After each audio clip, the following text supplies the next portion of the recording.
Mr Speaker, I commend this bill to the House. I understand the next call is a split call. The Honourable David Cunliffe. It is, Mr Speaker. Mr Speaker, I rise to support this bill, but I do so with a very heavy heart and significant reservations.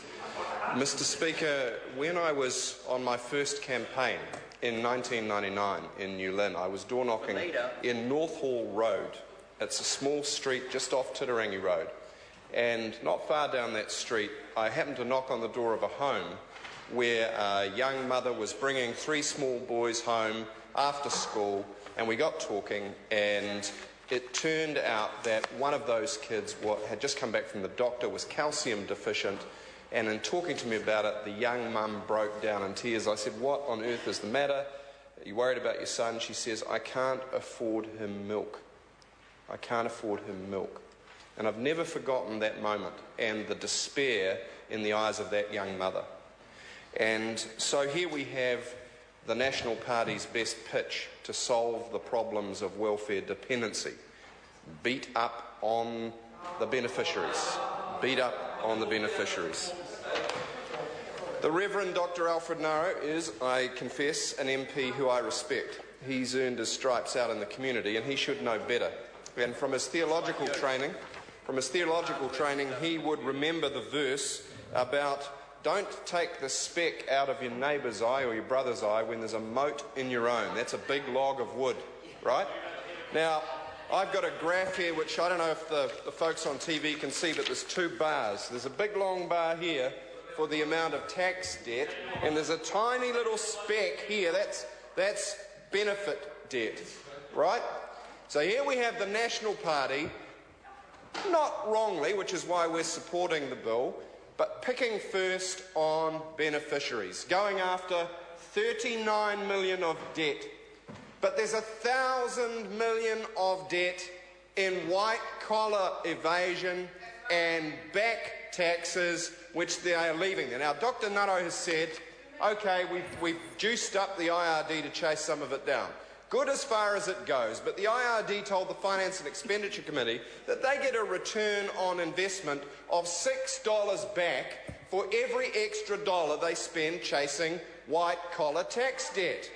6 back for every dollar invested. Why has the government not gone after the rest of it? There's $1 billion there.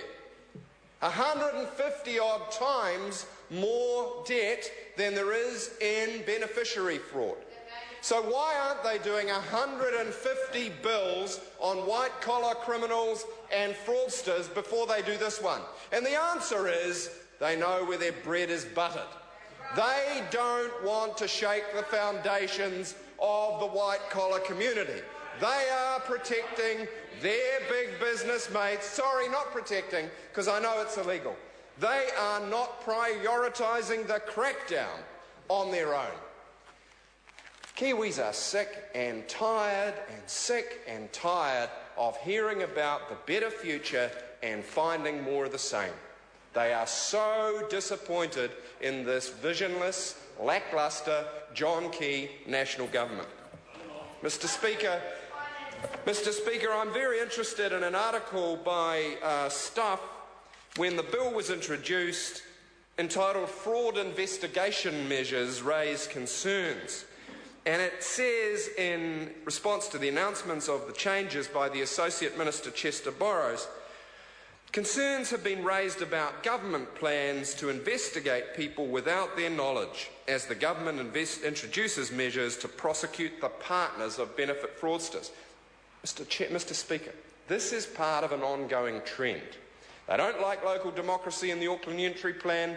They pass a Housing Accords bill that steamrollers over the top of it. They don't like the Ombudsman interfering in the privileges of executive government, so they starve it of decent funding increases. They don't like Kiwis having the privacy of communications, so they pass a GCSB and a tax bill. That means they can read every email every New Zealander's ever sent. Intercept any phone call. Intercept any phone call at the drop of a hat, Mr Speaker. And now they are investigating the partners of beneficiaries with criminal charges and criminal powers because they're a few cents behind in their payments. All right, fair's fair. Here's the Labor Party's position. go after fraud wherever it is. One law for all, fair day's work, fair day's pay, fair suck of the staff. Okay. Okay.